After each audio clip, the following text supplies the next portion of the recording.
The CBC's own ombudsman found that the state broadcaster has failed to fully inform the Canadian public and provide balanced and complete information to them, even though they are funded by the taxpayers to uphold this very responsibility.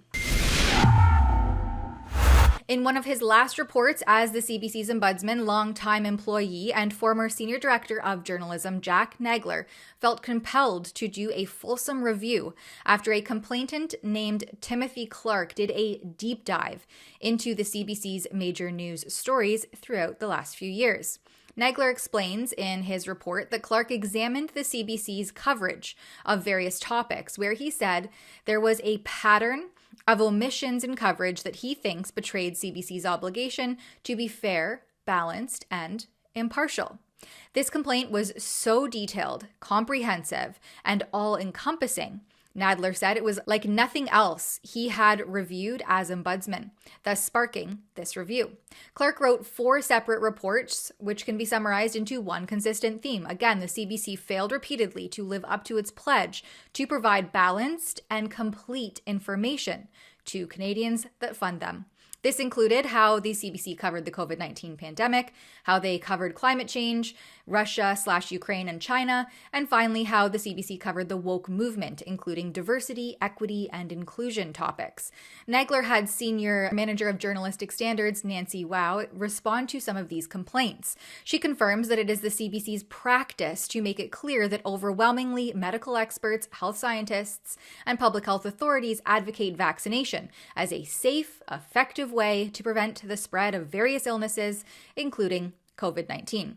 Wow appears to have a twisted view on what it means to provide balanced reporting, saying it's not a matter of precise equivalency, but rather a more sophisticated concept, and explains that different points of view may not be given equal time or emphasis, but should still be represented fairly, without bias or favoritism. Which is funny because she says in the very next paragraph that the CBC will report the different perspectives of those opposed to vaccines, but the CBC does not give equal weight in every story to unorthodox or fringe opinions that challenge prevailing science-based public health policy. Further down in a response on the coverage of Russia and China, Wow says that fringe notions, however fervently held by individuals, are not afforded the same time and attention as mainstream views. Wow summarizes her findings and response quite well when she said, "The views you are seeking will be found in CBC stories, but not as frequently as you would prefer. In still others, it is not included because it is inaccurate or erroneous." But Nadler determines that none of this warrants investigation because the CBC's journalistic standards and practice, that's JSP, is often based on what he refers to as judgment calls. So reporting on views outside of the consensus was seen as unhelpful. That was a reasonable position to take, but perhaps Canadians could have used more frequent reminders that the science and the consensus were evolving, not fixed in stone, he writes. He continues on that as the consensus became eroded after the first year or so of the pandemic, he says whether that was because of misinformation or because people were reasonably reconsidering the effect of public health measures is almost beside the point. Those developments were interesting stories and could have received more attention than they did before the Freedom Convoy ever happened. You don't say.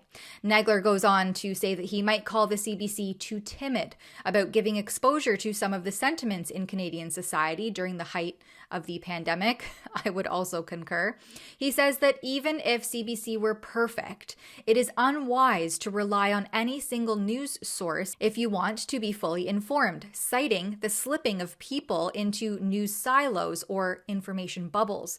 We aren't hearing enough information that conflicts with our pre-existing views, and when we do, too often we reject it out of hand, he writes. I would say that's true for the CBC and their journalists. Nagler confirms that viewers should read widely, watch widely, listen widely, and don't assume that any source, even CBC News, is going to tell you everything that you need to know. As our chief reporter Sheila Gunn-Reid just reported, CBC executives are whining about critical media exposés on their lavish bonus programs, with CBC's chief of staff Chuck Thompson complaining that the media didn't give them enough time to explain nearly $15 million in bonuses at the end of 2023. This happening while the state broadcaster slashed 346 jobs, cried financial ruin at parliamentary hearings, and watched ad revenues rightfully plummet. The CBC epitomizes unfair media coverage, yet they somehow find millions for executive payouts, reflecting not just entitlement, but outright disrespect for the taxpayer. Is it any wonder that no one trusts them? Their viewership is way down, with platforms like X dominating as the #1 news app. Despite receiving $1.4 billion in taxpayer funding, the Canadian state broadcaster ranked a distant 9th among the most downloaded news apps on the Apple Store. With the CBC's own ombudsman acknowledging the broadcaster's failure to fully inform Canadians and provide balanced, complete information, despite being funded by taxpayer dollars for that very purpose, the blatant disregard for taxpayer money, combined with a significant decline in trust and viewership, paints a picture of a public broadcaster that has lost the plot, yet continues to receive substantial public funding while offering diminishing returns to the Canadian public.